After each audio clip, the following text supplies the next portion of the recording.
ওসমান হাদি মারা যেতে পারে, দ্যাটস এ গ্রাউন্ড সিচুয়েশন। আমরা শত না চাইলেও আমরা তার জন্য কাঁদবো, সব কিছু করবো, কিন্তু শত না চাইলেও এটা বাস্তবতা, যে কোনো মুহূর্তে তিনি মারা যেতে পারেন। কিন্তু তিনি যদি বেঁচে যান সেটা অনেক সময়ের ব্যাপার, 6 মাস থেকে 1 বছর, একটা লম্বা সময়ের ব্যাপার, এবং সেক্ষেত্রেও তিনি পুরোপুরি সুস্থ হয়ে আগের অবস্থায় তো কখনোই আসতে পারবেন না। তো কাজে আপনারা খুব শুধু দোয়া করতে থাকেন যে আল্লাহ যেন তাকে একটা মোটামুটি একটা অবস্থায় যেন আমাদের মাঝে রেখে যান, যাতে তার দিকে তাকিয়ে হলেও আমরা তার যে আদর্শ সে দিয়ে গেছে এদেশের মানুষদের জন্য, ওই যে বললাম 1 হাদির জায়গায় অসংখ্য হাদি তৈরি হবে, সেটা যেন হওয়ার চেষ্টা করে। যদিও মেধার দিক থেকে that is very much questionable. এই ছেলেটা মানে is a high intellectual capability দিয়ে আল্লাহ তাকে পাঠিয়েছে, এবং that is the very reason শত্রুরা তাকে টার্গেট করেছে। এইটা হচ্ছে সবচেয়ে দুর্ভাগ্যের ব্যাপার।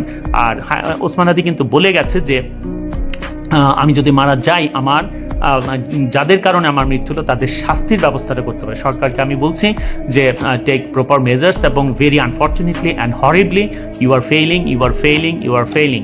আপনারা চেষ্টা করেন এদেরকে ধরার জন্য, এবং দৃষ্টান্তমূলক শাস্তির ব্যবস্থা করতে হবে অ্যাজ আর্লি অ্যাজ পসিবল, খুব দ্রুততম সময়ের মধ্যেই।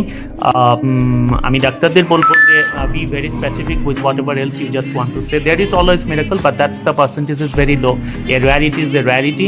রেয়ার সিচুয়েশনে কেউ যদি রেয়ার সিচুয়েশনে কেউ যদি ইয়ে হয়, সরি একটা কল ছিল, রেয়ার সিচুয়েশনে কেউ যদি